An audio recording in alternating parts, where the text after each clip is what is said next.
Hey my loves, இன்னைக்கு நம்ம பார்க்க போகிற படம் என்னன்னா 2024 வெளியான பிடி சார் அப்படின்ற ஒரு தரமான படத்தை பற்றி தாங்க பார்க்க போகிறோம். இந்த படத்தோட ஒன்லைனர் என்னன்னா, காலேஜ் படிக்கக்கூடிய நந்தினி அப்படின்ற ஒரு பொண்ணு தற்கொலை பண்ணி இறந்து போயிடுறாங்க. அந்த பொண்ணு நம்ம ஹீரோக்கு வேண்டப்பட்ட பொண்ணு. நந்தினி படிச்சுட்டு இருக்க காலேஜோட ஓனர் பார்த்தீங்கன்னா ஒரு ஸ்கூலும் ரன் பண்ணுறாரு. அந்த ஸ்கூலோடைய பிடி மாஸ்டராக நம்ம ஹீரோ ஒர்க் பண்ணிட்டு இருக்காருங்க. ஹீரோ நந்தினியோட சாவுக்கு இந்த கல்லூரி மேனேஜ்மெண்ட் தான் காரணம் அப்படின்னு சந்தேகப்படுறாரு. சந்தேகத்தின் அடிப்படையில் வழக்கு பதிவு பண்ணி இன்வெஸ்டிகேஷன் பண்ணா ஏகப்பட்ட திடுக்கிடும் உண்மைகள்லாம் வெளியே வருதுங்க. கிளைமேக்ஸில் நம்ம கொஞ்சம் கூட எதிர்பார்க்காத தாறுமாறான ஒரு ட்விஸ்ட்டை இந்த படத்தில் வச்சிருப்பாங்க. அது மட்டும் இல்லாமல் இந்த படத்தில் நிறைய ஸ்டார்ஸ் எல்லாம் நடிச்சிருக்காங்க. டைம் இருந்தால் இந்த படத்தை விஷுவலாக பார்த்து என்ஜாய் பண்ணுங்க. ஸ்ட்ரெயிட்டாக வீடியோக்குள்ளே போயிடலாம். நீங்கள் பார்த்துட்டு இருக்கிறது சரண் என்டர்டைன்மெண்ட். நான் தான் சரண். வாங்க வீடியோக்குள்ளே போகலாம். படத்தோட ஸ்டார்டிங் சீனில் ஹெவியாக மழை பெஞ்சிக்கிட்டு இருக்குங்க. மழையில் நனைஞ்சபடியே ரெண்டு பொண்ணுங்க, காலேஜ் படிச்சுக்கிட்டு இருக்கிற ரெண்டு பொண்ணுங்க ஒரு ஸ்கூலோட செவுத்துல வந்து இங்கே காலேஜில் நடக்கக்கூடிய அநியாயத்தை தட்டி கேட்கறதுக்கு யாருமே இல்லையா, இதுக்கு ஒரு முடிவே இல்லையா அப்படின்னு மிகுந்த வேதனையோட எழுதி வைக்கிறாங்க. இவங்க ஏன் இங்கே வந்து எழுதி வைக்கிறாங்க அப்படின்றது மர்மமாகவே இருக்குங்க. வழக்கம் போல இந்த ஸ்கூல் தொடங்குது. இந்த ஸ்கூல்ல இருக்கக்கூடிய பசங்கலாம் சீக்கிரம் ஸ்போர்ட்ஸ் டே வரப்போகுது, அந்த ஸ்போர்ட்ஸ் டே அன்னைக்கு செம்மையா என்ஜாய் பண்ணலாம் அப்படின்ட்டு ஏகப்பட்ட எதிர்பார்ப்புகளோட ஹாப்பியா இருக்கானுங்க. ஆனால் ஸ்கூல் மேனேஜ்மெண்ட் இந்த வருஷம் ஸ்போர்ட்ஸ் டேவை கேன்சல் பண்ணிடலாம் அப்படின்ற ஒரு பிளான்ல இருக்காங்க. ஸ்டாஃப்ஸ் எல்லாருமே பார்த்தீங்கன்னா பிரின்சிபல் கிட்ட போயிட்டு இல்லை பசங்களோட பர்ஃபார்மன்ஸ் எல்லாம் ரொம்ப கம்மியாக இருக்குது, அதே சமயம் எடுக்க வேண்டிய போர்ஷன்ஸ் எல்லாம் பெண்டிங்கில் இருக்கு, அதனால ஸ்போர்ட்ஸ் டேவை கேன்சல் பண்ணிடலாம் அப்படின்னு சொல்லவும், சரி இத்தனை ஸ்டாஃப்ஸ் ஒன்றா சேர்ந்து சொல்றீங்க கரெக்டாக தான் இருக்கும் அப்படின்ட்டு பிரின்சிபலும் ஸ்போர்ட்ஸ் டேவை கேன்சல் பண்ணிடுறாரு. ஆனால் இங்கே இருக்கிற பசங்களுக்கெல்லாம் பயங்கர அப்செட்டுங்க. ஏன்னா இந்த ஒரு நாளை எதிர்பார்த்து இவனுங்கெல்லாம் காத்துக்கிட்டு இருந்தானுங்க. அது இல்லங்கும் போதே இவனுங்கெல்லாம் அப்செட் ஆயிடுறானுங்க. கிளாஸ் நடந்துகிட்டு இருக்கும்போதே ஒவ்வொரு கிளாஸ்லயும் ஒரு ஸ்டூடெண்ட் பர்மிஷன் கேட்டுட்டு அந்த ஸ்கூலோடைய மாடிக்கு போறாங்க. இவங்கெல்லாம் எங்க போறாங்க, எதுக்கு போறாங்க அப்படின்னு சொல்லிட்டு ஸ்டாஃப்ஸ் எல்லாரும் ஃபாலோ பண்ணிட்டு வந்து பார்த்தா ஒரு செவுத்துல மேஜிக் வால் அப்படின்னு எழுதி வச்சிருக்காங்க. அந்த வால்ல பாத்தீங்கன்னா இவங்க வேண்டிக்கிட்டு என்னத்தை எழுதினாலும் அது அப்படியே நடக்கும் அப்படின்னு இந்த ஸ்கூல் ஸ்டூடெண்ட்ஸ் பிலீவ் பண்றாங்க. இது வரைக்கும் எழுதுனதெல்லாம் நடந்திருக்கும்னு சொல்றாங்க. குறிப்பா ஒரு ஸ்டூடெண்ட் பாத்தீங்கன்னா என்னோட அம்மாக்கு நல்லபடியா ஆபரேஷன் நடக்கணும் அப்படின்னு அதுல எழுதி வச்சு அதே மாதிரி நல்லபடியா நடந்தது அப்படின்னு சொல்லி பிலீவ் பண்றாங்க. சரி இப்போ எதுக்காக வந்திருக்கீங்க அப்படின்னு சொல்லி கேட்க, எல்லா ஸ்டாஃப்ஸும் ஒன்னா சேர்ந்து ஸ்போர்ட்ஸ் டேவை கேன்சல் பண்ணிட்டீங்க, ஆனா எங்களுக்கு ஸ்போர்ட்ஸ் டே வேணும், அதனால ஸ்போர்ட்ஸ் டே வேணும்னு எழுதுறதுக்காக வந்திருக்கோம் அப்படிங்கும் போது, அப்படியா செல்லக்குட்டி எங்களை மீறி இந்த ஸ்போர்ட்ஸ் டே நடந்துருமா, ஓ எழுதி வை பார்க்கலாம், அப்படி நடந்துருச்சு அப்படின்னா இனிமேல் நீங்க என்ன சாருன்னெலாம் கூப்பிடவே தேவையில்ல, என் பேரை சொல்லி கூப்பிடலாம், மாரிமுத்துன்னு சொல்லி கூப்பிடலாம், அட ஏன் என்றா மாரிமுத்து எப்படிரா இருக்க அப்படின்னு என்ன டா போட்டு கூட கூப்பிடலாம் அப்படின்னு ரொம்ப கான்ஃபிடென்ட்டா இவர் சொல்றாருங்க. இவர் இவ்வளோ கான்ஃபிடென்ட்டா பேசுறாரு அப்படின்னா கண்டிப்பா இந்த ஸ்போர்ட்ஸ் டேவை நடக்க விடவே மாட்டாரு.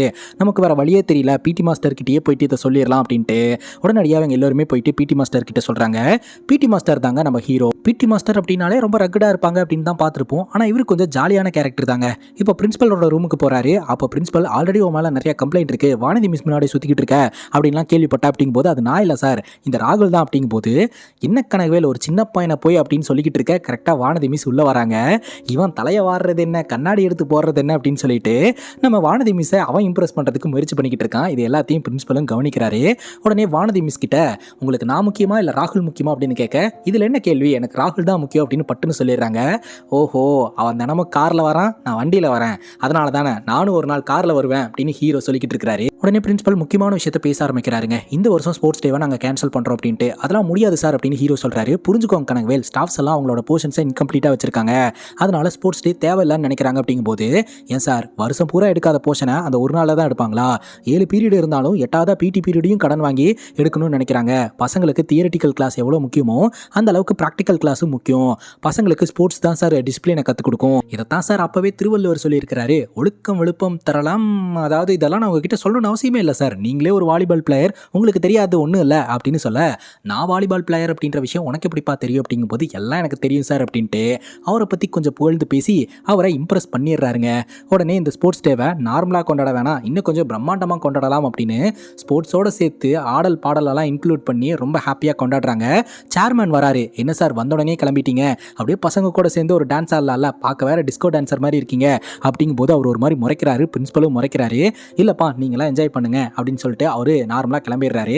அதனால ஹீரோக்கு இப்போதைக்கு எந்த பிரச்சனையும் வரலங்க. அப்புறம் நம்ம ஹீரோ வீட்டுக்கு போறாரு. ஹீரோக்கு அம்மா அப்பா தங்கச்சி அப்படின்னு ஒரு ஹாப்பியான குடும்பம் இருக்குதுங்க. அது மட்டும் இல்லாமல் ஹீரோடைய அம்மா ஜாதகத்துக்கு நிறைய இம்பார்ட்டன்ஸ் கொடுக்கக்கூடிய ஒரு ஆளாக இருக்கிறாங்க.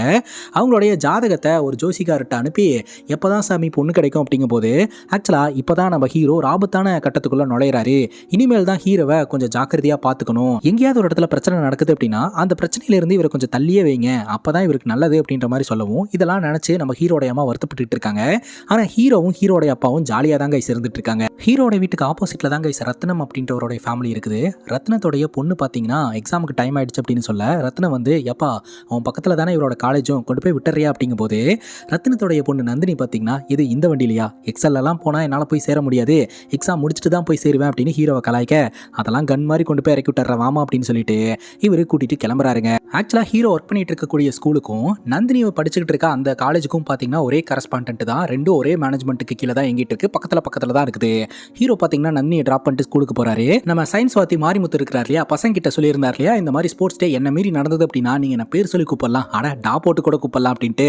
ஸோ ஸ்போர்ட்ஸ் டே தான் நல்லபடியாக நடந்து முடிஞ்சிருச்சு இல்லையா, அதனால பசங்களாம் என்றா மாரிமுத்து எப்படிரா இருக்க, வீட்டில எல்லாம் சௌக்கியமா அப்படின்ற மாதிரி நலன் விசாரிக்க ஆரம்பிச்சிடறானுங்க. மாரிமுத்து பயங்கர டென்ஷன் ஆயிடுறாருங்க. அப்புறம் அந்த பையன் வானதி மிஸ் கிட்ட போயிட்டு கவிதையெல்லாம் சொல்லி இம்ப்ரெஸ் பண்ணிக்கிட்டு இருக்கிறான். வானதி மிஸ்ஸும் நல்லா கவிதை சொல்றடா அப்படின்னு சொல்லிட்டு உமா எல்லாம் கொடுக்குறாங்க. ஏன் மிஸ் அவனுக்கு உமா எல்லாம் கொடுத்தீங்க அப்படிங்கும்போது சின்ன பையன் தானே அப்படின்னு வானதி மிஸ் சொல்றாங்க. இது இவனா சின்ன பையன் அப்படின்னு சொல்லிக்கிட்டு இருக்கும்போது கேட்ல ஏதோ பிரச்சனைங்க. இந்த ஸ்கூல்ல செக்யூரிட்டியா இருக்கிறவரு ஒருத்தர் கிட்ட வட்டிக்கு கடன் வாங்கியிருக்கிறாரு. கடன் கொடுத்தவரு நீ கடனை திருப்பி தரல அப்படின்னு சொல்லி பயங்கரமா பிரச்சனை பண்ணிக்கிட்டு இருக்காரு. செக்யூரிட்டி டைம் வேணும் அப்படின்னு கேட்டும் அவர் விடாம சண்டை போட்டுக்கிட்டு இருக்காரு. எல்லோரும் கூடி நின்று பார்த்துக்கிட்டு இருக்காங்க. அப்போ வானதி மிஸ் நம்ம ஹீரோ வந்து ஏதாவது தட்டி கேட்பாரு, ஹீரோயிஸ்தை காட்டுவாரு அப்படின்னு பார்த்தா ஹீரோ பார்த்தீங்கன்னா அச்சோ பாவம் அப்படின்ற மாதிரி ஒதுங்கி நின்று வேடிக்கை தாங்க பார்த்துக்கிட்டு இருக்காரு.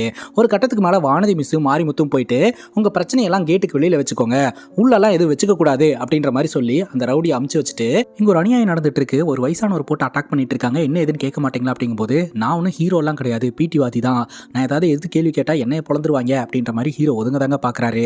அந்த நேரம் பார்த்து பிரின்சிபல் வந்து ஹீரோவை கூப்பிட்டு கரஸ்பாண்டன்ட் உன்னை என்னை வர சொல்லியிருக்காங்க, அன்னைக்கு நீ தேவையில்லாம அவரை பார்த்து டிஸ்கோ டான்சர்னெல்லாம் கமெண்ட் அடிச்சிருக்க, அவர் சும்மாவே விட மாட்டாரு வா போலாம் அப்படின்னு சொல்லிட்டு பயத்தோடையும் பதட்டத்தோடையும் பக்கத்தில் இருக்கக்கூடிய உமன்ஸ் காலேஜுக்குள்ள நுழையிறாங்க. அங்கதான் கரஸ்பாண்டன்ட் உட்காந்துக்கிட்டு இருக்கிறாருங்க. அப்போ அங்க பொண்ணுங்கெல்லாம் நின்றுட்டு இருக்கும்போது அந்த கரஸ்பாண்டன்ட்டோட ரூமுக்கு வெளியே இருந்த ஒரு லேடி பார்த்தீங்கன்னா ஒரு பொண்ணு ஒழுங்காவே ட்ரெஸ் பண்ணல, இப்படி தான் ட்ரெஸ் பண்ணிட்டு வருவியா அப்படின்னு சொல்லிட்டு ரொம்ப ஹாஷா திட்டுறாங்க. அங்கே நின்றுட்டு இருந்த நந்தினி பார்த்தீங்கன்னா அதை ஏன் இப்படி ஹாஷா சொல்லணும் அப்படிங்கும்போது ஒழுங்காக ட்ரெஸ் பண்ணலான்னா இப்படி தான் திட்டுவேன் அப்படின்ற மாதிரி அவங்களும் திட்டி விட்டுறாங்க, கண்டுக்கவே இல்லை. அப்புறம் கரஸ்பாண்டன்ட் இவங்க ரெண்டு பேர்த்த உள்ள கூப்பிடுறாங்க. ஸோ கரஸ்பாண்டன்ட் எதுக்காக நம்ம ஹீரோ வர சொல்லியிருப்பாரு அப்படின்னா நம்ம ஹீரோ தான் மேஜிக் வால் அப்படின்ற அந்த கான்செப்டை உருவாக்குனாரு. அது பார்த்தீங்கன்னா நியூஸ் பேப்பரில் வந்திருக்குது. இதனால பார்த்தீங்கன்னா இந்த ஸ்கூலுக்கு ஒரு நல்ல பேர் வந்து உருவாயிருக்குதுங்க. இந்த வருஷம் அட்மிஷன்லாம் அதிகமாகும் அப்படின்ற மாதிரிலாம் ரிப்போர்ட் வந்திருக்கு. ஸோ அதுக்கு முழு காரணம் நீ தான், நல்லா பண்ணுற அப்படின்ற மாதிரி வாழ்த்துக்கள் தெரிவிக்கிறாரு. எப்படி உனக்கு இந்த ஐடியா வந்தது அப்படின்னு சொல்லி கேட்க அப்போ தான் ஹீரோ சொல்கிறாரு, ஆக்சுவலாக பசங்களோட மனசுக்குள்ள நிறைய விஷயம் இருக்குது சார், அதை சொல்ல முடியாமல் தவிப்பானுங்க, சில பேர் தான் மனசில் இருக்கக்கூடிய விஷயத்தையெல்லாம் டாய்லெட்டில் போய் கிறுக்கி வச்சிருவானுங்க. ஸோ இந்த மாதிரிலாம் பண்ணாமல் டிரெக்டாகவே அவனுங்க மனசில் இருக்கக்கூடிய விஷயத்தை எழுதி வைக்கணும், அதை நம்ம புரிஞ்சுக்கணும் அப்படின்றதுக்காக தான் மேஜிக் வால் அப்படின்ற ஒரு கான்செப்ட் உருவாக்குனேன். அது மூலமாக நிறைய பேர் அவங்க மனசில் இருக்கக்கூடிய விஷயத்தையெல்லாம் எழுதி வச்சிருக்கானுங்க அப்படின்ற மாதிரி சொல்ல ரொம்ப நல்லா இருக்கு அப்படின்னு சொல்லிட்டு ஹீரோவை வாழ்த்தி அனுப்புறாருங்க. அப்புறம் ஃபேமிலியோட உட்காந்து இவர் வீட்டில் டிவி பார்த்துட்டு இருக்கும்போதே பக்கத்து வீட்டில் இருக்கக்கூடிய நந்தினியோட அப்பா என் பொண்ணு ஃபங்க்ஷனுக்கு போறேன்னு சொல்லிட்டு போனவ இன்னும் வீடு வந்து சேரவே இல்லை, எனக்கு கொஞ்சம் பதட்டமா இருக்கு, நான் தேட போறேன், கொஞ்சம் துணைக்கு வரியா அப்படின்னு சொல்லி கூப்பிட வரங்க அங்கிள் அப்படின்ட்டு ரெண்டு பேரும் கிளம்புறாங்க. அப்போ ஹீரோடைய அம்மா முன்னாடி வந்து நின்று உன்னை யார் போக சொன்னது, அவங்க வேற யாராவது வச்சு தேடிக்க சொல்லு அப்படிங்கும்போது என்னமா பேசிக்கிட்டு இருக்க, பொண்ணை காணோன்னு சொல்லி ஒரு அப்பா தவிக்கிறாரு, நீ இப்படி சொல்லிக்கிட்டு இருக்க அப்படிங்கும்போது ஹீரோடைய அம்மாவும் கொஞ்சம் பதட்டப்படுறாங்க. காரணம் என்னன்னா இந்த ஜோசிகாரரு ஹீரோவை எந்த பிரச்சனையிலுமே இன்வால்வ் ஆகக்கூடாதுன்னு சொல்லி இருக்கிறார் இல்லையா, அதனால தான் அவங்க அம்மா பயப்படுறாங்க. அப்புறம் எல்லா இடத்துலையும் தேடி அலைஞ்சிக்கிட்டு இருக்கும்போது கரெக்டாக ஃபோன் கால் வருது, நம்ம நந்தினி வீட்டுக்கு வந்துட்டா அப்படின்ட்டு. அவள் வீட்டுக்கு வந்துட்டாலாமாப்பா, வாப்பா போகலாம் அப்படின்னு சொல்லிட்டு இவங்க ரெண்டு பேரும் வீட்டுக்கு வந்து பார்த்தா வீட்டு வாசல்ல ஒரே கூட்டம். அதான் பொண்ணு வந்துட்டால, நீங்களாம் இதுக்கு கூட்டம் கூட்டிட்டு இருக்கீங்க, கிளம்புங்க அப்படின்ற மாதிரி சொல்லிட்டு உனக்கு ஒன்றும் இல்லைலாமா, லேட் ஆகுனா இன்ஃபார்ம் பண்ண மாட்டேயாமா அப்படின்னு சொல்லிட்டு பொண்ணு முன்னாடி வந்து நின்று பார்க்கும்போது தான் தெரிய வருது பொண்ணுக்கு ஏதோ ஒன்று நடந்திருக்கு அப்படின்ட்டு. பொண்ணுடைய ஒரு சைடு ட்ரெஸ் கிழிக்கப்பட்டிருக்கு, கையிலலாம் பார்த்தீங்கன்னா ஒரு மாதிரி காயமாக இருக்குது. என்னமா நடந்தது அப்படின்னு சொல்லி கேட்க அந்த பசங்க இன்னும் அங்கே தான்ப்பா இருப்பாங்க, இப்போ போய் போலீஸில் கம்ப்ளைண்ட் கொடுத்தா கூட அந்த பசங்களை போலீஸ்காரங்க பிடிச்சிருவாங்க, வாங்கப்பா அவங்க ஃபோனை கொடுங்கப்பா அப்படிங்கும் போது உடனே பொண்ணுடைய அம்மாவும் பார்த்தீங்கன்னா இதையே தான் வந்ததுலேருந்து சொல்லிக்கிட்டு இருக்கா அப்படின்ற மாதிரி சொல்லும்போது நீ உட்காருமா, அதெல்லாம் ஒன்றும் வேணாம், போலீஸ்க்கெல்லாம் போனால் உன்னையை தான் தப்பாக பேசுவாங்க அப்படிங்கும்போது என்ன எதுக்குமா தப்பாக பேச போகிறாங்க அப்படின்ற மாதிரி நந்தினி சொல்கிறா. நீ இந்த ட்ரெஸ்ஸை போட்டுட்டு போகும்போதே போட்டு போகக்கூடாதுன்னு சொன்னேன், இந்த ட்ரெஸ்ஸினால தான் எல்லா பிரச்சனையுமே அப்படின்னு சொல்லும்போது எனக்கு பிடிச்ச ட்ரெஸ்ஸை போட்டு போகிறதுல இதில் என்ன இருக்குது, தப்பு அந்த பசங்க மேலே தான், அந்த பசங்களுக்கு இதில் கம்ப்ளைண்ட் கொடுக்கலாம் அப்படிங்கும்போது இந்த பொண்ணுடைய அப்பா அம்மா பார்த்தீங்கன்னா ஒத்துக்கவே மாட்டேன்றாங்க, இந்த பொண்ணு மேலே தான் தப்பு அப்படின்ற மாதிரி சொல்கிறாங்க. அதாவது இந்த பொண்ணு இந்த மாதிரி ட்ரெஸ் பண்ணிட்டு போனதுனால தான் அவனுக்கு இந்த மாதிரி பிஹேவ் பண்ணானுங்க, ஸோ தப்பு ஓ மேலே தான் அப்படின்னு இந்த பொண்ணு சைடு தான் தப்பு சொல்லிக்கிட்டு இருக்காங்க. அடுத்த நாள் காலையில் நம்ம ஹீரோ எழுந்திரிச்சு வரும்போது நம்ம ஹீரோடைய அம்மா சொல்கிறாங்க, அந்த பொண்ணு அப்படி நடந்து வந்ததை இந்த ஊர்க்காரங்கெல்லாம் பார்த்துருக்காங்க, இனிமேல் இந்த பொண்ணு தலை நிமிர்ந்து நடக்கவே முடியாது, என் வீட்டை விட்டு கூட வெளியே வர முடியாது, அந்த அளவுக்கு பேசுவாங்க, அவள் வெளியே வரதே ரொம்ப ரொம்ப கஷ்டம், இந்த இடத்தையே காலி பண்ணிட்டு போயிடுவாங்கன்னு நினைக்கிறேன் அப்படிங்கும்போது, ஏமா எவனோ ஒருத்தன் தப்பு பண்ணா இந்த பொண்ணு ஏமா தலகுனிணும் அப்படின்னு சொல்லி கேட்டுட்டு ப்ரெஸ் பண்ணுறதுக்காக மாடிக்கு வந்தா நம்ம நந்தினி பார்த்தீங்கன்னா அவங்க தம்பியை கூப்பிட்டுட்டு வீட்டை விட்டு வெளியே வராங்க. ஹீரோ ஸ்மைல் பண்ணுறாரு, நந்தினியும் பார்த்து ஸ்மைல் பண்ணிட்டு தம்பியை கூப்பிட்டுட்டு அந்த இடத்துல இருந்து கிளம்புறாங்க. ஹீரோக்கு இதை பார்க்கும்போது ரொம்ப சந்தோஷமா இருக்குங்க. யாராவது ஏதாவது சொல்லிடுவாங்க அப்படின்னு சொல்லிட்டு வீட்டுக்குள்ளேயே பயந்து உட்காராம தைரியமா இந்த பொண்ணு வெளியே வந்திருக்கா அப்படின்ட்டு. வழக்கம் போல் ஸ்கூல் காலேஜ்லாம் தொடங்குது. ஸ்டாஃப் ரூமில் உட்காந்துக்கிட்டு இருக்க நம்ம வானதி மிஸ் ஏதோ ஒரு விஷயத்த நியூஸ் பேப்பரில் பார்க்குறாங்க. நியூஸ் பேப்பரில் பார்த்தீங்கன்னா அந்த மேஜிக் வால் சம்மந்தப்பட்ட ஃபோட்டோவை போட்டு அதை பற்றிலாம் எழுதியிருந்தாங்க இல்லையா, அந்த ஃபோட்டோவை இவங்க மொபைலில் எடுத்து ஜூம் பண்ணி பார்க்குறாங்க. அதில் ஏதோ ஒன்று எழுதின மாதிரி இருக்குது. உடனடியாக அந்த மேஜிக் வால் இருக்கிற இடத்துக்கே போயிட்டு அங்கே ஒரு விஷயத்தை பார்த்து பயங்கர ஷாக் ஆகுறாங்க. அதாவது இந்த கல்லூரியில் நடக்கக்கூடிய அநியாயத்தை தட்டி கேட்கறதுக்கு யாருமே இல்லையா அப்படின்னு சொல்லிட்டு இந்த காலேஜ் பொண்ணுங்க இங்கே வந்து எழுதிட்டு போயிருக்காங்க அப்படின்ற விஷயத்த நம்ம வானதி மிஸ் கண்டுபிடிக்கிறாங்க. அதை பற்றி ஹீரோ கிட்ட பேசினா ஹீரோ அதை சீரியஸாக எடுத்துக்க மாட்டேன்றாரு. அது சும்மா அவங்க எழுதியிருப்பாங்க, ஐயோ இவன் வேற இதை எழுதி வச்சிருக்கானே அப்படின்னு சொல்லிட்டு அதை மறைக்க பார்த்துக்கிட்டு இருக்காரு. ஆக்சுவலா அந்த சின்ன பையன் வானதி மிஸ்ஸை லவ் பண்றதா வந்து எழுதி வச்சிருக்கான். ஹீரோ அந்த சீரியஸான டாபிக்ல இருந்து வானதி மிஸ்ஸை டைவர்ட் பண்ணி விட வானதி மிஸ்ஸும் பார்த்தீங்கன்னா இவ்வளவு நாள் நான் உன் பின்னாடி சுத்திக்கிட்டு இருக்கேன், நான் உன்னை லவ் பண்றனால தான் சுத்திக்கிட்டு இருக்கேன், நீ ஒரு வாட்டியாவது என்கிட்ட வந்து லவ் பண்றியான்னு கேட்டிருக்கியா அப்படின்னு சொல்லிட்டு வானதி மிஸ் ஹீரோ கிட்ட லவ் வெளிப்படுத்திடுறாங்க. இவங்க ரெண்டு பேரும் இதுக்கப்புறம் லவ் கன்ஃபார்ம் பண்ணிட்டு ஹாப்பியா லவ் பண்ண ஆரம்பிக்கிறாங்க. வீட்டுக்கெல்லாம் கூப்பிட்டு வரும்போது வானதி மிஸ்ஸோடைய அப்பா அம்மா பத்தி ஹீரோடைய பேரண்ட்ஸ் கேட்குறாங்க. அப்பதான் வானதி மிஸ் வந்து சொல்றாங்க அவங்களுக்கு அம்மா கிடையாதான், அப்பா மட்டும்தான் அப்படின்ட்டு. அப்பாவை மீட் பண்ண வைக்கிறதுக்காக ஹீரோவை கூப்பிட்டு போக அவங்க அப்பா பார்த்தீங்கன்னா அங்கே 4 பேர்த்த அடிச்சு மிரட்டிக்கிட்டு இருக்காரு. உங்க அப்பா ரவுடின்னு என்கிட்ட சொல்லவே இல்லை அப்படின்னு ஹீரோ கேட்க, எங்க அப்பா ரவுடியெல்லாம் கிடையாது, அவர் ஒரு கிரிமினல் லாயர் அப்படிங்கும் போது நம்ம ஹீரோனுடைய அப்பா ஹீரோவை பார்த்துட்டு இன்சூரன்ஸ் ஏஜென்ட்னு நினச்சிக்கிறாருங்க. இப்போதைக்கு எந்த இன்சூரன்ஸும் தேவையில்ல, நீங்கள் கிளம்புங்க அப்படின்னு சொல்ல உடனே நம்ம ஹீரோன் பார்த்துட்டு அப்பா நான் சொன்ன ஆள் இவர் தான் அப்படிங்கும்போது, அப்படியா உட்காருப்பா அப்படிங்கும்போது நம்ம ஹீரோ இந்த ஸ்கூலில் நான் பிடி வாத்தியாராக இருக்கிறேன், இவ்வளோ சம்பளம் வருதுன்னு எக்ஸ்பிளைன் பண்ண ஆரம்பிக்கிறாரு. அதெல்லாம் ஒன்றும் தேவையில்ல, என் பொண்ணு விருப்பம் தான் என் விருப்பம், என் பொண்ணுக்கு பிடிச்சிருக்கு அதனால ஓகே பண்ணுறேன் அப்படின்ற மாதிரி சொல்லிடுறாருங்க. அப்போ பார்த்தீங்கன்னா நம்ம ஹீரோடைய அப்பா ஹீரோனுடைய அப்பா கிட்ட ஃபோனில் பேசும்போது எங்கள் பையனை உங்களுக்கு பிடிச்சிருக்கா அப்படின்னு சொல்லி கேட்க பட்டுன்னு பிடிக்கலன்னு சொல்லிடுறாரு. ஹீரோக்கு பயங்கர ஷாக்கு. ஆனால் என் பொண்ணுக்கு பிடிச்சிருக்கு அப்படின்றதுனால நான் ஓகே பண்ணுறேன், நாளைக்கு என்ன பிரச்சனைனாலும் நான் தானே வந்து நிற்கணும், நீங்கள் நிச்சயத்துக்கும் கல்யாணத்துக்கும் ஆன ஏற்பாட்டை ஸ்டார்ட் பண்ணுங்க அப்படின்ற மாதிரி சொல்லிட்டு ஃபோனை கட் பண்ணிடுறாரு. இவர் ஏன் இப்படி பேசுறாரு அப்படின்ட்டு ஹீரோடைய அம்மா அப்பா யோசிக்கிறாங்க. சரி ஜாதகத்தை எடுத்துகிட்டு போயிட்டு செக் பண்ணிடலாம் அப்படின்ட்டு ஜோசிகார்கிட்ட போக ஜோசிகார் 2 பேர்த்தோட ஜாதகத்தை பார்த்துட்டு இந்த 2 ஜாதகத்துக்கும் சுத்தமாக மேட்சே இல்லை, அப்படி கல்யாணம் பண்ணி வச்சா அந்த பொண்ணு இவரை புழுவா கூட மதிக்க மாட்டா, ரொம்ப கேவலமாக ட்ரீட் பண்ணுவா, குழந்தைங்க கிட்டேயும் மரியாதை இருக்காது அப்படின்ற மாதிரி சொல்லிட்டு, ஆனால் இந்த ஜாதகத்துக்கு ஆல்ரெடி கல்யாணமான மாதிரி சொல்லுதே அப்படிங்கும்போது என்ன சாமி சொல்கிறீங்க அப்படின்ட்டு ஹீரோடைய அம்மா ஷாக் ஆகிறாங்க. பார்த்தா அது ஹீரோடைய அம்மா அப்பா ஜாதகம். உடனே ஹீரோடைய அப்பா பயங்கர ஷாக் ஆகிடுறாரு. புழு பூச்சியாக கூட நீ என்னை பார்த்தது இல்லையா அப்படின்னு கேட்டுட்டு இருக்க, நீங்கள் கொஞ்சம் சும்மா இருங்க அப்படின்னு சொல்லிட்டு ஹீரோனுடைய ஜாதகத்தை வைக்கிறாங்க. எல்லா பொருத்தமும் இருக்குது, ஆனால் ஆபத்தும் கிட்ட நெருங்கிட்டு இருக்கு, சீக்கிரமாக நிச்சயத்தை பண்ணிட்டு கல்யாணத்தை ஆரம்பிச்சிருங்க அப்படின்ற மாதிரி சொல்லிடுறாரு. நிச்சயத்துக்கு நானும் வரேன் அப்படின்ற மாதிரி சொல்லிடுறாருங்க. அப்புறம் நிச்சயம் எப்போ வச்சுக்கலாம் அப்படின்னு சொல்லி பார்க்கும்போது அந்த டேட் தள்ளி தள்ளி போகிற மாதிரி இருக்குது. அது நம்ம ஹீரோடைய அம்மாவுக்கு உடன்பாடே கிடையாதுங்க. எவ்வளோ சீக்கிரம் நம்ம ஹீரோ இந்த கமிட்மெண்ட் லைஃபுக்குள்ளே போகிறாரோ அவ்வளோ சீக்கிரம் நம்ம ஹீரோ தேடி எந்த ஆபத்து வராது அப்படின்ட்டு நாளைக்கே நிச்சயம் வச்சுக்கலாம் அப்படின்ற மாதிரி பேச ஆரம்பிக்கிறாங்க. நாளைக்கேனா எப்படி அப்படிங்கும்போது உடனே நம்ம ஹீரோயின் பார்த்தீங்கன்னா நாளைக்கே வச்சுக்கலாம், எங்கள் அம்மாவுடைய பர்த்டே, அவங்க ஆசீர்வாதம் பண்ண மாதிரி இருக்கும் அப்படின்னு சொல்ல, பரவாயில்ல நல்லா இருக்கு நாளைக்கே வச்சுக்கலாம் அப்படின்னு சொல்லிட்டு உடனடியாக இவங்க ஷாப்பிங் போகிறாங்க. நிச்சயதார்த்தத்துக்கு தேவையான பொருட்கள்லாம் பர்ச்சேஸ் பண்ண ஆரம்பிக்கிறாங்க. சரி எல்லாரையும் இன்வைட் பண்ணலாம் அப்படின்னு சொல்லிட்டு ஹீரோயின் 2 பேருமே வண்டியில் போகும்போது ராத்திரி நேரம் பார்த்தீங்கன்னா நந்தினி ஸ்கூலுக்குள்ளே என்ட்ரு ஆகுறாங்க. இந்த ராத்திரியில் இவன் மட்டும் தனியாக ஸ்கூல் காம்பவுண்டுக்குள்ளே நுழையிறதுக்கான காரணம் என்ன அப்படின்னு சொல்லிட்டு நந்தினியை ஃபாலோ பண்ணிக்கிட்டே ஹீரோயின் போகிறாங்க. பார்த்தா மொட்டை மாடியில் நந்தினி தற்கொலை பண்ணுறதுக்காக நின்றுட்டு இருக்காங்க. சைலண்ட்டாக போய் டக்குன்னு நம்ம ஹீரோ கையை பிடிச்சி இழுத்துட்டு வந்து இங்கே என்ன பண்ணிட்டு இருக்க அப்படின்னு சொல்லி கேட்க, அப்போ தான் நந்தினி விஷயத்த சொல்ல ஆரம்பிக்கிறாங்க. நீங்கள் தானே அன்றைக்கி என்னை காணோன்னு என்னோட அப்பா கூட சேர்ந்து தேடினீங்க, அதுக்கு ரொம்ப நன்றி. அது மட்டும் இல்லாமல் உங்களுடைய முகத்தை பார்த்துட்டு நான் காலையில் ரொம்ப ஹாப்பியாக நடந்து வந்தேன், உங்களை மாதிரி தான் எல்லாரும் திங்க் பண்ணுவாங்கன்னு நினச்சேன். அன்றைக்கி அந்த பசங்க என்கிட்ட அத்துமீறலில் ஈடுபட்டாங்க, போலீஸ் கம்ப்ளைண்ட் பண்ணலாம் அப்படின்னு சொன்னேன், எங்கள் வீட்டில் வேணான்னு சொன்னாங்க. ஆனால் தப்பு ஃபுல்லாக அந்த பசங்க மேலே, ஆனால் ஏரியாவில் இருக்கக்கூடிய எல்லோருமே என்ன தப்பாக பார்க்குறாங்க பேசுகிறாங்க, அன்றைக்கி நான் போட்டிருந்த ட்ரெஸ்ஸுனால தான் இது நடந்தது அப்படின்ற மாதிரி சொல்கிறாங்க. சரி மற்றவங்கள விட்டுருங்க, சோஷியல் மீடியாவில் எவனோ 4 பேர் இந்த வீடியோவை போட்டு வைரல் பண்ணிக்கிட்டு இருக்கிறான். அந்த 4 பேர்த்துக்கு நான் யாருன்னு தெரியாது, ஆனால் இந்த ஏரியாவில் 20 வருஷமாக நான் இருக்கேன், என்னை பற்றி இந்த ஏரியாவில் இருக்கிறவங்களுக்கு தெரியாமையாக போயிருக்கும், ஆனால் அவங்கெல்லாம் என்ன தப்பாக பேசுகிறதா எனக்கு ரொம்ப கஷ்டமாக போச்சு அப்படின்ற மாதிரி நம்ம நந்தினி ரொம்ப ஃபீல் பண்ணுறாங்க. பண்ணுறாங்க. ஆக்சுவலாக அன்னைக்கு நம்ம நந்தினி கிட்ட ஹராஸ்மெண்ட்டில் ஈடுபட்ட அந்த பசங்க அதை வீடியோவாக எடுத்து வச்சுருந்துருக்கானுங்க. அதை இன்டர்நெட்டில் போட்டு வைரலும் பண்ணியிருக்காங்க. அந்த வீடியோவை பார்த்துக்கிட்டு எல்லோரும் நந்தினியை தப்பு தப்பாக பேச ஆரம்பிச்சிருந்துருக்காங்க. அதனால் நந்தினி மன உளைச்சலுக்குள்ள இங்கே தற்கொலை பண்ணலாம் அப்படின்ற மாதிரி வந்திருக்காங்க. தப்பு பண்ண அவனுங்களே வெளியே இருக்கும்போது நீ ஏமா தற்கொலை பண்ணிக்கணும், வாமா போகலாம் அப்படின்னு சொல்லி நம்ம ஹீரோ எப்படியோ அட்வைஸ் பண்ணி நந்தினியை அந்த இடத்துலேருந்து கூட்டு போயிடுறாருங்க. அதே சமயம் யாம இருக்க பயமேன் அப்படின்னு சொல்லிட்டு ஒரு காப்பு ஒன்று இருக்குங்க. அந்த காப்பை எடுத்து நம்ம நந்தினியோட கையில் போட்டு நீ தைரியமா இரு அப்படின்னு சொல்லிட்டு தைரியமெல்லாம் கொடுக்குறாரு. அதுக்கப்புறம் என்கேஜ்மெண்ட்டுக்கான ஏற்பாடுலாம் நடந்துகிட்டு இருக்குது. இந்த ஒரு சூழ்நிலையில் நம்ம நந்தினியோட அப்பா யாருக்கிட்டையோ பேசிட்டு நின்றுட்டு இருக்கிறாரு. ஒரு மாதிரி பதட்டமாக பேசிக்கிட்டு இருக்கிறாரு. இதை கவனிச்ச நம்ம ஹீரோ என்னங்க ஆச்சு அப்படின்னு சொல்லி கேட்க, இல்லப்பா யாரோ ஒருத்தவங்க ஃபோன் பண்ணி ஏதேதோ சொல்றாங்க, நீ கொஞ்சம் என்னன்னு கேளு அப்படிங்கும்போது ஒரு ஃபோனை வாங்கிக்கிறாரு. உடனே ஹீரோ என்ன நீங்க முன்னாடி போங்க நான் பின்னாடி வரேன் அப்படின்னு சொல்லிட்டு அட்டன் பண்ணி பேசினா போலீஸ்காரங்க தான் பேசுறதா சொல்றாங்க. இந்த மாதிரி ஆத்து பாலத்துக்கு கீழே ஒரு அடையாளம் தெரியாத பெண்ணுடைய சடலம் கிடைச்சிருக்கு, அது இவருடைய பொண்ணுன்னு எங்களுக்கு டவுட்டா இருக்கு, என்ன ஏதுன்னு வந்து பார்த்து அடையாளம் சொல்லுங்க அப்படின்ற மாதிரி சொல்லியிருக்காங்க. ஒரு எட்டு போய் பார்த்துட்டு வந்துடலாம் அப்படின்னு ஹீரோ சொல்கிறாரு. அது கண்டிப்பாக நந்தினியாக இருக்காது, நந்தினி இங்கே தான் எங்கேயாவது போயிருப்பா, வந்துருவா அப்படின்ற மாதிரி அவர் சொல்கிறாரு. இல்லை ஒரு வாட்டி போய் பார்த்துட்டு வந்துடலாம் வாங்க நானும் கூட வரேன் அப்படின்னு சொல்லிட்டு ஹீரோ கூட்டிகிட்டு போகிறாரு. ஹீரோடைய அம்மா அப்புறம் அந்த என்கேஜ்மெண்ட்டுக்கு வந்தவங்க எல்லாருமே தடுக்கிறாங்க. அந்த சாமியார் அங்கே வந்திருக்கிறாரு. ஆனால் ஹீரோ எல்லோருடைய எதிர்ப்பையும் மீறி அந்த இடத்துக்கு கிளம்பி போகிறாரு. அங்கே போய் பார்த்தா அது நம்ம நந்தினியோட டெட் பாடி தாங்க. ஸோ நந்தினி தற்கொலை பண்ணி இறந்து போயிருக்கிறாங்க. அது மட்டும் இல்லாமல் அவங்க கையில் அந்த யாம இருக்க பயமேன் அப்படின்ற காப்பு இருக்குது. ஸோ சூசைட் நோட் அப்படின்னு சொல்லிட்டு ஒரு பேப்பர் கிடைச்சதாகவும் அந்த பேப்பரை போலீஸ்காரங்க கிட்ட கொடுத்தேன் அப்படின்னு போட்டை ஓட்டுனவர் சொல்றாரு. உடனே போலீஸ்காரங்க கிட்ட போய் கேட்டா அவங்க ஒரு மாதிரி ஹீரோ மிரட்டி விட்டுறாங்க. ஆனா கான்ஸ்டபிள் பாத்தீங்கன்னா சைஸா ஒரு பேப்பரை பாக்கெட்ல வச்சு மறைச்சிட்டு அந்த இடத்துல இருந்து கிளம்புறத கவனிக்கிறாரு. அந்த கான்ஸ்டபிளை ஃபாலோ பண்ணிட்டே வந்தா அவர் பாத்தீங்கன்னா இந்த விமன்ஸ் காலேஜ்குள்ள தான் நுழையிறாரு. நம்ம ஹீரோவும் மாரிமுத்து அப்படின்ற அந்த ஒரு டீச்சரும் பாத்தீங்கன்னா ஃபாலோ பண்ணிட்டே வந்துடுறாங்க.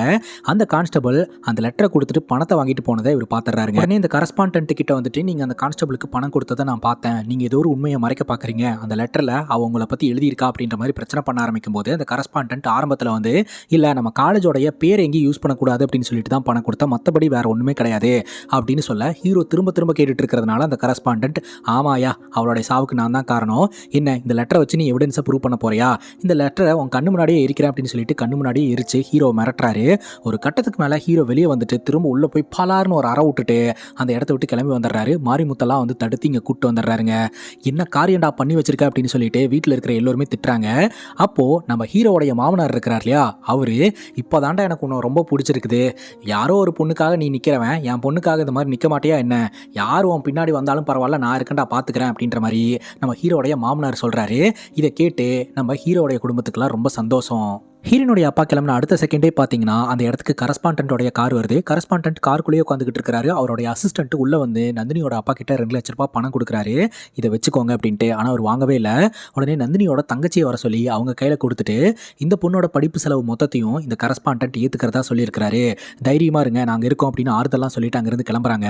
காரில் போகும்போது இந்த கரஸ்பாண்டன்ட் கிட்ட அசிஸ்டன்ட் சொல்கிறாரு, நீங்கள் எதை பற்றியும் கவலைப்படாதீங்க, இவங்கெல்லாம் பரதேசி பசங்க, கொடுத்த 2 லட்ச ரூபாய்க்காக அவங்க காலை நக்கிட்டே இருப்பானுங்க அப்படின்னு சொல்லிட்டு அந்த பையனோட கதை பற்றி தானே நீங்கள் யோசிக்கிறீங்க, ஆளெல்லாம் அமிச்சாச்சு கொஞ்ச நேரத்தில் தகவல் சொல்லிடுவாங்க அப்படின்ற மாதிரி இந்த கரஸ்பாண்டன்ட்டை அசிஸ்டண்ட்டை ஆறுதல் படுத்திட்டு இருக்கிறாங்க. கரஸ்பாண்டன்ட் மேலே கையை வச்சதுக்காக ஹீரோ போட்டு தள்ளுறதுக்காக 2 குரூப் அந்த இடத்துக்கு அமுச்சு வச்சிருக்காங்க. அவங்க பார்த்தீங்கன்னா இந்த ஏரியாவில் வந்து விளையாடுற மாதிரி நடிச்சுட்டு அவனுக்குள்ளேயே சண்டை போட்டுக்கிறாங்க. சண்டைக்கு திருப்பு வேணும் அப்படின்னு பிடி மாஸ்டரை வர சொல்லுங்க அப்படின்ற மாதிரி கூப்பிட உடனே நம்ம ஹீரோடைய அம்மா ஓடி வந்து பிரச்சனை உன்னை தேடி வந்துருச்சுடா, நீ வீட்டுக்குள்ளேயே வெளியே வராது அப்படிங்கும்போது அம்மா நான் வீட்டுக்குள்ளே இருந்தேன்னா அவனுங்க வீட்டுக்குள்ளே வந்துருவாங்க, சரி ஓகே நான் ரூம்குள்ளே போகிறேன் வாங்க அப்படின்னு சொல்லிட்டு டக்குன்னு ஹீரோடைய ஃபேமிலியை ரூம்குள்ளே அடைச்சி வச்சுட்டு ஹீரோ வெளியே வந்துடுறாருங்க. வெளியே வந்தவர் அந்த 2 குரூப்பையும் போட்டு பொழந்துடுறாரு. எல்லாரும் அடியை வாங்கிட்டு தெரிச்சு ஓட ஆரம்பிக்கிறானுங்க. இந்த ஒரு சூழ்நிலையில் நம்ம நந்தினியோட அப்பா இருக்கிறார் இல்லையா, பயங்கர கடுப்போட சைக்கிள் எடுத்துகிட்டு அழுத்துறாருங்க. நேராக எங்கே அப்படின்னு பார்த்தீங்கன்னா இந்த கரஸ்பாண்டன்ட்டோடைய வீட்டுக்கு. அங்கே போயிட்டு அந்த 2 லட்ச ரூபா பணத்தை அவங்க கையிலேயே கொடுத்துட்றாரு. நீ கொடுக்குற காசை வாங்கிட்டு எல்லாத்தையும் கடந்து போகிற ஆளுன்னு நினச்சிக்கிட்டு இருக்கியா, நான் உன்னை சும்மாவே விடமாட்டேன் அப்படின்னு சொல்லி மிரட்டிட்டு நந்தினியோட அப்பா அந்த இடத்துலேருந்து கிளம்புறாருங்க. நேராக போலீஸ் ஸ்டேஷனுக்கு தான் போகிறாரு. இந்த கரஸ்பாண்டன்ட்டை எதிர்த்து கம்ப்ளைண்ட் ஒன்று கொடுத்துருக்குறாருங்க. ஆனால் அந்த கம்ப்ளைண்ட்டை இன்ஸ்பெக்டர் வாங்கவே மாட்டேன்றாரு. ஏன்னா இன்ஸ்பெக்டர் பார்த்தீங்கன்னா இந்த கரஸ்பாண்டன்ட்டோடைய ஆள். அவங்களுக்கு ஃபோன் பண்ணி இன்ஃபார்ம் பண்ணவும் நீ வந்து அவனை அலக்கடிச்சிட்டே இரு, கம்ப்ளைண்ட்டை வாங்கவே வாங்காத, ஸ்டேஷனில் வச்சு அவனோட கதையை முடிச்சிடலாம் அப்படின்ற மாதிரி அடியாட்கள் வந்துக்கிட்டு இருக்காங்க. ரொம்ப நேரத்துக்கு அப்புறம் நம்ம ஹீரோ அந்த இடத்துக்கு வராரு. நீங்கள் என்ன இங்கே பண்ணிட்டு இருக்கீங்க அப்படிங்கும்போது கம்ப்ளைண்ட் கொடுக்கறதுக்காக வந்தேன், கம்ப்ளைண்ட் எடுக்க மாட்டேன்றாங்க அப்படிங்கும்போது அவங்களாம் கம்ப்ளைண்ட் எடுக்க மாட்டாங்க, எங்கே கொடுத்தா எடுப்பாங்களோ அங்கே கொடுப்போம் வாங்க அப்படின்னு சொல்ல உடனே நம்ம ஹீரோவை அவங்க அட்டாக் பண்ணிடுறாங்க. இந்த தம்பி எதுக்காக அடிக்கிறீங்க, நான் தானே கம்ப்ளைண்ட் கொடுக்கறதுக்காக வந்தேன் அப்படின்னு நந்தினியோட அப்பா கேட்குறாருங்க. அப்போ நம்ம ஹீரோவை அட்டாக் பண்ணி அந்த இடத்துலேருந்து தூக்கிட்டு போயிடுறாங்க. கரெக்டாக இந்த கரஸ்பாண்டன்ட்டோடைய ஆட்கள் வராங்க. ஸோ நம்ம ஹீரோக்கும் பார்த்தீங்கன்னா பக்காவாக அந்த இடத்துல ஸ்கெட்ச் போட்டுட்டாங்க. அங்கே இருக்கக்கூடிய ஒரு ஸ்டோர் ரூம்குள்ளே நம்ம ஹீரோ அடைச்சி வச்சிருக்காங்க. கரெக்டாக அந்த இடத்துக்கு இந்த கரஸ்பாண்டன்ட் வராருங்க. இந்த கரஸ்பாண்டன்ட் சொல்கிறாருங்க, நீ பாட்டுக்கு வந்த என் மேலே கையை வச்சுட்டு போயிட்ட. என் கூடயே இருக்கக்கூடிய அசிஸ்டண்ட்டு அவன் வீட்டில் போய் என்ன தெரியுமா சொல்லுவான், வந்தாம்பாரு பிடி மாஸ்டரு உட்டாம்பாரு ஒரு அறை அப்படின்னு சொல்லி சிரிச்சு பேசிக்கிட்டு இருப்பான். அப்படிங்கும்போது ஐயா அப்படியெல்லாம் நான் சொல்ல மாட்டேன் அப்படின்னு இந்த அசிஸ்டண்ட்டு சொல்கிறாரு. நீ அப்படி சொல்லலானாலும் நீ அப்படி சொல்லியிருப்பேன்னு தான் எனக்கு தோணும். நீ என் முன்னாடி சிரிச்சா கூட இவன் அடித்ததுக்காக தான் சிரிக்கிற அப்படின்னு எனக்கு தோணும். இப்போது இங்கே வச்சே இந்த பிடி மாஸ்டரோட கதையை முடிச்சிட்டோம் அப்படின்னா இதுக்கு மேலே எவனாவது என் முன்னாடி சிரிப்பானா, சிரிக்கிறதுக்கு தைரியம் இருக்குமா அப்படின்ட்டு ஹீரோடைய கதையை இங்கே வச்சே முடிச்சிடலான்னு பிளான் பண்ணும்போது அப்போ நம்ம ஹீரோ 8 மணி ஆச்சா அப்படின்னு கேட்குறாரு. என்னடா 8 மணிக்கு தான் சாவ போறியா அப்படின்னு சொல்லிட்டு இரும்பு ராடை தூக்கிட்டு வர அப்போ கரெக்டாக ப்ரெஸ் மீடியா எல்லாமே வந்துடுறாங்க. என்ன நடக்குதுன்னு எல்லோரும் குழம்பி போயிடுறாங்க. எப்படியும் இந்த இன்ஸ்பெக்டர் கம்ப்ளைண்ட் எடுத்துக்க மாட்டாரு அப்படின்னு தெரிஞ்சுட்டு நம்ம ஹீரோ சிஎம்சிஎலுக்கு கம்ப்ளைண்ட்டை கொடுத்து வச்சிருக்காருங்க. அந்த தகவல் தெரிஞ்ச போலீஸ்காரங்க எல்லாருமே பயங்கர ஷாக்காக அந்த இடத்துக்கு ப்ரெஸ் மீடியான்னு சொல்லிட்டு எல்லோரும் வந்துடுறாங்க. ஸோ இப்போ நம்ம ஹீரோ மேலே இவங்களால கை வைக்கவே முடியல. முதல் இந்த இடத்த விட்டு போங்க அப்படின்னு சொல்லிட்டு இந்த கரஸ்பாண்டன்ட்டை பேக் டோர் வழியாக அனுப்பி வைக்கிறாங்க. அப்போ நம்ம ஹீரோ பார்த்தீங்கன்னா மீடியா கிட்ட வந்துட்டு இந்த பிரச்சனைக்கு காரணமாக இருக்கிற கரஸ்பாண்டன்ட் அங்கே போறாரு பாருங்க, அவரை போய் கவர் பண்ணுங்க அப்படின்னு சொல்ல மீடியாக்காரங்க எல்லாருமே இந்த கரஸ்பாண்டன்ட்டை கவர் பண்ணுறதுக்காக போயிடுறாங்க. ஆக்சுவலாக நந்தினி தற்கொலை பண்ணி இறந்து போல ஒரு கொலை, அந்த கொலையை பண்ணது கரஸ்பாண்டன்ட் தான் அப்படின்னு கம்ப்ளைண்ட் கொடுத்து வச்சிருக்காருங்க. இப்போ ஹீரோ வீட்டுக்கு போன உடனே வீட்டில் இருக்கக்கூடிய எல்லோருமே நம்ம ஹீரோ திட்டுறாங்க, நீ என்னடா இதெல்லாம் பண்ணிட்டு இருக்க அப்படின்ட்டு. ஒரு பொண்ணாக இருந்தால் இந்த மாதிரிலாம் சகிச்சு போய் தான் ஆகணும். நாங்கள் வாழ்க்கையில் பார்க்காத விஷயமா, ஒரு ரேஷன் கடைக்கு போனால் கூட அங்கே பணம் வாங்குறவன் கையை தொட்டு தான் வாங்குறான், பஸ்ஸில் போனால் வந்து உரசாத ஆட்களே கிடையாது அப்படின்னு சொல்ல ஒரு சின்ன பொண்ணு வந்து இந்த மாதிரி ஆட்டோ டிரைவர் எனக்கு சாக்லேட் கொடுத்து அங்கே தொடுவார் இங்கே தொடுவார் அப்படின்ற மாதிரி சொல்ல உடனே ஹீரோ பார்த்தீங்களாமா ஒரு சின்ன பொண்ணு வந்து கம்ப்ளைண்ட் பண்ணுறா, ஆனால் அந்த பொண்ணுக்கிட்ட சொல்லிக் கொடுங்க இது பொண்ணுங்களோட வாழ்க்கை இப்படி தான் இருக்கணும், சகிச்சு போய்க்குன்னு. இன்னும் 4 பேரும் வந்து இதே விஷயத்த பண்ணுவான், எப்பமா எதிர்த்து நிற்கிறது, இப்போ நீ சொல்லுமா நான் என்னமா பண்ணணும் அப்படின்னு சொல்லி ஹீரோ எல்லோருக்கும் புரிய வைக்கிறாரு. அதுக்கப்புறம் நம்ம ஹீரோ நேராக அந்த ஆட்டோ டிரைவர் யார் அப்படின்னு பார்த்து போட்டு பொலவலன்னு பொழக்கிறாரு. இது ஆரம்பம் தான். ஸோ இந்த ஆக்டிவிட்டியில் ஈடுபடுற யாரையுமே விட்டு வைக்க மாட்டேன் அப்படின்னு சொல்லிட்டு ஹீரோ இந்த கேஸில் ஃபோக்கஸ் பண்ண ஆரம்பிக்கிறாருங்க. இப்போ நந்தினிக்கு ஒரு தங்கச்சி இருக்கு இல்லையா, தங்கச்சியை மீடியா கண் பார்வையில் படாத மாதிரி எப்படியாவது காப்பாற்றணும் அப்படின்னு சொல்லிட்டு இவங்க வெளியே போகிறது வரது எல்லாத்தையுமே வந்து ஸ்டாப் பண்ணிக்கிறாங்க கைஸ். ஏன்னா மீடியாலாம் இந்த பொண்ணை கவர் பண்ணிச்சு அப்படின்னா நாளைக்கு இந்த பொண்ணுனாலையும் வெளியே போயிட்டு வர முடியாது, எல்லாரும் ஏதாவது ஒன்று கேட்டுகிட்டே இருப்பாங்க அப்படின்னு வருத்தப்படுறாங்க. நம்ம ஹீரோக்கு இருக்கக்கூடிய ஒரே லீடு என்ன அப்படின்னு பார்த்தீங்கன்னா, அந்த போட்டு ஓட்டுனவர் சொன்னார் இல்லையா, டெட் பாடியில் இந்த மாதிரி எங்களுக்கு ஒரு லெட்டர் கிடச்சிது, அந்த லெட்டரை வந்து போலீஸ்காரங்க கிட்ட கொடுத்தோன்ட்டு அந்த நபரை வந்து கோர்ட்டில் ஆஜர்படுத்தி அவர் சொன்னார்னாலே போதும் இந்த கேஸ் வந்து நெக்ஸ்ட் லெவலுக்கு போகும். அவரையெல்லாம் கரெக்ட் பண்ணி வச்சுக்கிறாங்க. இப்போ இந்த வழக்கு பார்த்தீங்கன்னா கோர்ட்டுக்கும் வருதுங்க. இந்த சேர்மனுக்கு சப்போர்ட்டாக வாதாடக்கூடிய லாயர் பார்த்தீங்கன்னா ரொம்பவே ஃபேமஸான லாயருங்க. அவங்க வந்து சுப்ரீம் கோர்ட்டில் வாதாடக்கூடியவங்க. நம்ம சேர்மனுக்காக ஸ்பெஷலாக இங்கே வந்து வாதாட போகிறதா வந்து சொல்கிறாங்க. அவங்க இது வரைக்கும் வாழ்க்கையில் தோத்ததே இல்லை அப்படின்ற மாதிரி சொல்கிறாங்க. இப்போது நம்ம ஹீரோக்கு சப்போர்ட்டாக வாதாடக்கூடிய லாயர் யார் அப்படின்னா நம்ம ஹீரோவோடைய மாமனார் தாங்க. இந்த ஒரு சூழ்நிலையில் பார்த்தீங்கன்னா 2 பக்கமே வந்து ஆர்கியூமெண்ட் ஸ்டார்ட் ஆகுது. ஜட்ஜு தெளிவாக சொல்லிடுறாரு, அடிதடி வரைக்கெல்லாம் போகாமல் நீட்டாக ஆர்கியூ பண்ணுங்க அப்படின்ட்டு. இப்போது நம்ம ஹீரோவோடைய மாமனார் என்ன சொல்கிறாரு அப்படின்னா, இந்த போட்டை ஓட்டுனவர் வந்து சூசைட் நோட் ஒன்று எடுத்தார், அதை கான்ஸ்டபிள் கொண்டு போய் இந்த சேர்மேன் கிட்ட கொடுத்தாரு, சேர்மேன் எரிச்சார் அப்படின்ட்டு. அந்த போட்டை ஓட்டுனவர் வந்து கூண்டில் வந்து இந்த மாதிரிலாம் நான் லெட்டர் எடுக்கவே கிடையாது, நான் இந்த பையனை பார்த்தது கூட கிடையாதுன்னு போய் சொல்கிறாருங்க. கான்ஸ்டபிளை கேட்டால் அந்த டைமில் நான் கிரைம் சீனில் தான் இருந்தேன், எங்கேயுமே போகல அப்படின்னு போய் சொல்கிறாரு. சரி, அந்த காலேஜ் மேனேஜ்மெண்ட்டில் வேலை பார்க்குறவங்கலாம் வந்து அந்த டைமில் ஹீரோவும் இந்த கான்ஸ்டபிளும் வந்ததை பார்த்துருப்பாங்க இல்லையா, அவங்கக்கிட்ட கேட்டாலும் நாங்கள்லாம் பார்க்கவே கிடையாது அப்படின்ற மாதிரி சொல்லிடுறாங்க. ஸோ இந்த பக்கம் பார்த்தீங்கன்னா எந்த ஆதாரமே கிடையாது, இவங்க போய் குற்றச்சாட்டு வைக்கிறாங்க அப்படின்ட்டு நம்ம சேர்மனுக்கு சப்போர்ட்டாக இருக்கக்கூடிய லாயர் வந்து சில வீடியோ ஃபுட்டேஜஸ்லாம் காட்டுறாங்க. இங்கே பாருங்கள், இவங்க வந்த மாதிரி எந்த ஒரு ஃபுட்டேஜுமே இல்லை, இவங்க பொய் சொல்கிறாங்க அப்படின்ட்டு. இப்போ ஹீரோடைய மாமனார் என்ன சொல்கிறாரு அப்படின்னா, போஸ்ட்மார்ட்டம் ரிப்போர்ட்டில் இது தற்கொலைன்னு தானே வந்திருக்கணும், ஆனால் தற்கொலைன்னு வரல, இரும்பு ராடால அடிச்சு கொண்டிருக்காங்க அப்படின்ற மாதிரி வந்திருக்குது. அந்த பொண்ணு தற்கொலை பண்ணி இறந்து போயிருந்தா சூசைட் அப்படின்னு தானே வந்திருக்கணும், இது ஏன் வந்து மர்டர்னு வந்திருக்கு அப்படின்னு சொல்ல, இல்லை போஸ்ட்மார்ட்டம் ரிப்போர்ட்டை சீட் பண்ணிட்டு தான் வந்து இந்த சேர்மன் சைடு சொல்கிறாங்க. போஸ்ட்மார்ட்டம் பண்ணவர் எந்திரிச்சு நின்று போஸ்ட்மார்ட்டம் பண்ணுறதுக்கே அவங்க ஒழுங்காக விடலைங்க, இந்த போலீஸ் ஆஃபீஸர் அவசரமாக ரிப்போர்ட் வேணும்னு சொல்லிட்டு அவரே வந்து சூசைடுன்னு போட்டுக்கிட்டாரு, அதுக்கப்புறம் தான் நான் போஸ்ட்மார்ட்டம் ரிப்போர்ட்டே கொடுத்தேன் அப்படின்னு சொல்கிறாங்க. ஸோ இவங்க சைட்லேயும் மிஸ்டேக் இருக்குது, அதே சமயம் ஹீரோ சைடில் ப்ராப்பர் எவிடன்ஸ் இல்லை. ஸோ அடுத்த ஹீரிங்க்கு இந்த வழக்கை தள்ளி வச்சிடறாங்க. அண்ட் அடுத்த வாட்டி நீங்கள் ப்ராப்பர் எவிடன்ஸோட வரலன்னா இந்த கேஸ் சீக்கிரம் க்ளோஸ் ஆயிரும் அப்படின்ற மாதிரியும் சொல்லி அனுப்பி வைக்கிறாங்க. நந்தினி சாவறதுக்கு முன்னாடி யார் கூடலாம் கான்டாக்ட் கான்டாக்ட்ல இருந்திருக்காங்க அப்படின்னு சொல்லிட்டு செல்ஃபோன் ரெக்கார்ட்லாம் எடுக்கிறாங்க. அது மட்டும் இல்லாமல் அந்த சிசிடிவி கேமரா எவிடன்ஸ் வேற எங்கேயாவது ரெக்கார்ட் ஆயிருக்கா அப்படின்னு சொல்லி செக் பண்ணுறாங்க. அதன் மூலமாக மாமனாருக்கு ஒரு லீடு கிடைக்குதுங்க. இப்போ கோர்ட்டுக்கு வந்த மாமனார் பார்த்தீங்கன்னா அந்த சிசிடிவி ஃபுட்டேஜை காட்டுறாங்க. இந்த கான்ஸ்டபிள் அந்த லெட்டரை எடுத்துகிட்டு போய் கரஸ்பாண்டன்ட்டை கொடுக்கவே இல்லை அப்படின்னு சொல்கிறாரு. கிரைம் சீனில் தான் இருந்ததா சொல்கிறாரு. ஆனால் அந்த டீ கடையோட கேமராவில் பாருங்க ரெக்கார்ட் ஆயிருக்குது அப்படின்ற மாதிரி சொல்ல உடனே ஜட்ஜே அந்த கான்ஸ்டபிளை பார்த்து கிரைம் சீனை விட்டு எங்கேயும் போவே இல்லை, நீங்கள் எங்கே போயிட்டு இருக்கீங்க அப்படின்னு சொல்லி கேட்க சாப்பாடு வாங்க போனேன்னு போய் சொல்கிறாருங்க.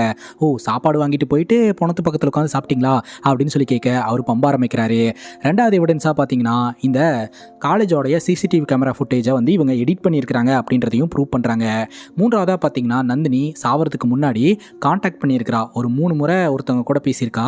அந்த கால் பார்த்தீங்கன்னா இந்த ஜிபியோட ஏரியாவிலேருந்து தான் வந்திருக்கு. அப்படிங்கும்போது எதிர்த்தரப்பு லாயர் ஓகே இந்த கரஸ்பாண்டன்ட் இருக்கக்கூடிய ஏரியாவிலேருந்து கால் வந்து தான் இந்த கரஸ்பாண்டன்ட் தான் கால் பண்ணாங்கன்னு அர்த்தமா, அங்கே 10,000 பேர் இருப்பாங்க, அந்த நம்பரை ட்ராக் பண்ணி சொல்லுங்கள் அப்படிங்கும்போது ஆக்சுவலாக இவ்வளோ பெரிய ஆட்கள்லாம் வந்து அவங்களோட பேரில் சிம் கார்டெலாம் வச்சுக்க மாட்டாங்க, சேது அப்படின்ற ஒரு டம்மி பேரில் தான் இருக்குது அப்படின்னு சொல்ல இப்போ இந்த கரஸ்பாண்டன்ட்டுக்கு சப்போர்ட் பண்ணக்கூடிய லாயர் கொஞ்சம் டைம் வேணும்னு கேட்க அடுத்த ஹியரிங்க்கு மாற்றி வைக்கிறாங்க. இந்த ஒரு சூழ்நிலையில் இந்த கரஸ்பாண்டன்ட்டோடைய அசிஸ்டண்ட்டை பிடிச்சி இவங்க வாங்குவாங்கன்னு வாங்குறாங்க. இதெல்லாம் முன்னாடியே சொல்ல மாட்டிங்களா அவங்க கால் பண்ணதெல்லாம் அப்படின்ட்டு.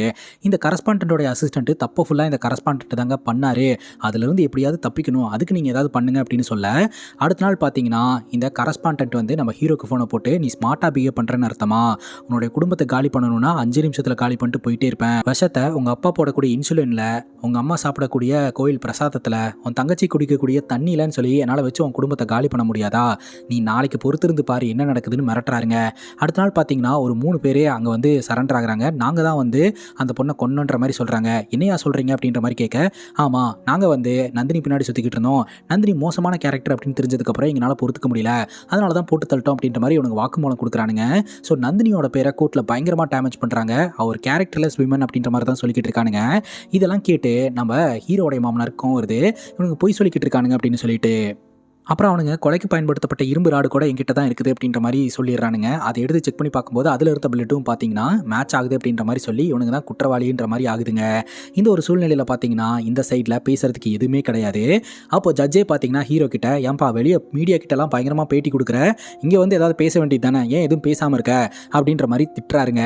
அதுக்கப்புறம் இந்த வழக்கு அடுத்த ஹீரிங்கு தள்ளி வைக்குது. அடுத்த ஹீரிங்கில் தீர்ப்பு அப்படின்ற மாதிரியும் சொல்லிடுறாங்க. தீர்ப்பு வழங்க போகிற அந்த ஒரு மூமெண்ட்டில் பார்த்தீங்கன்னா ஹீரோ நான் கொஞ்சம் பேசலாமா அப்படின்னு சொல்லி கேட்குறாரு. என்ன பேசணும், கூண்டில் வந்து பேசுங்க அப்படிங்கும்போது நான் ஒரு சில கேள்விகள்லாம் கேட்கணும் அப்படிங்கும்போது அது எப்படி நாங்கள் கரஸ்பாண்டன்ட்டை கேள்வியெல்லாம் கேட்க விடுவோம், இந்த கேஸே முடிய போகுது அப்படின்னு எதிர்த்தரப்பில் இருக்கிறவங்க சொல்கிறாங்க. அப்போ நம்ம ஹீரோ பார்த்தீங்கன்னா நான் ஒன்றும் கரஸ்பாண்டன்ட்டை கேள்வி கேட்க போகிறது கிடையாது, பொண்ணுடைய அப்பா அம்மாவை தான் கேள்வி கேட்க போகிறேன் அப்படின்னு சொல்லிட்டு பொண்ணுடைய அப்பா அம்மா கிட்ட அன்றைக்கி ஒரு 4 பசங்கனால உங்கள் பொண்ணு ஹராஸ்மெண்ட்டுக்குள்ளானப்போ அவங்க கிட்ட வந்து பேசினா அப்போ நீங்கள் அவகிட்ட என்ன சொன்னீங்க அப்படின்னு சொல்லி கேட்குறாரு. அந்த பொண்ணு மேலே தான் தப்பு இருக்குது, அந்த பொண்ணுக்கு போட்டிருந்த ட்ரெஸ்ஸு தான் தப்பு அப்படின்ற மாதிரி இவங்க திட்டினதாக சொல்கிறாங்க.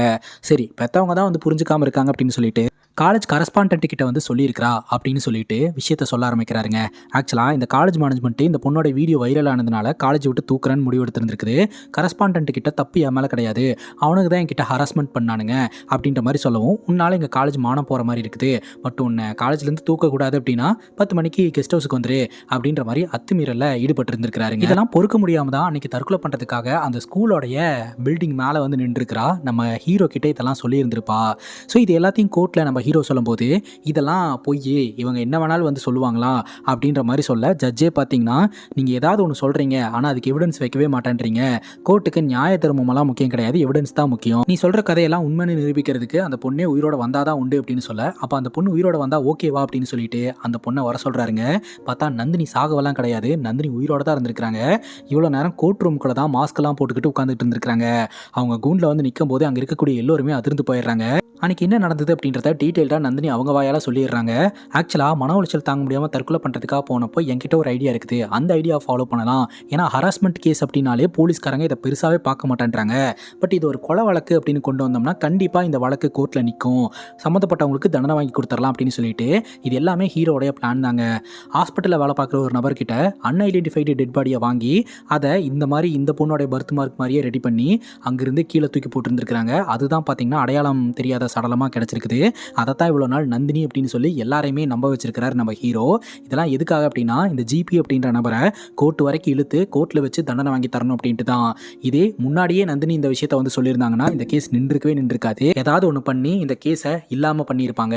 ஸோ இப்போ நேரடியாகவே நந்தினி வந்து சொன்னதுனால இந்த விஷயம் சீரியஸாக மாறுது. அந்த கரஸ்பாண்டன்ட்டுக்கு ஜெயில் தண்டனை கிடைக்குது.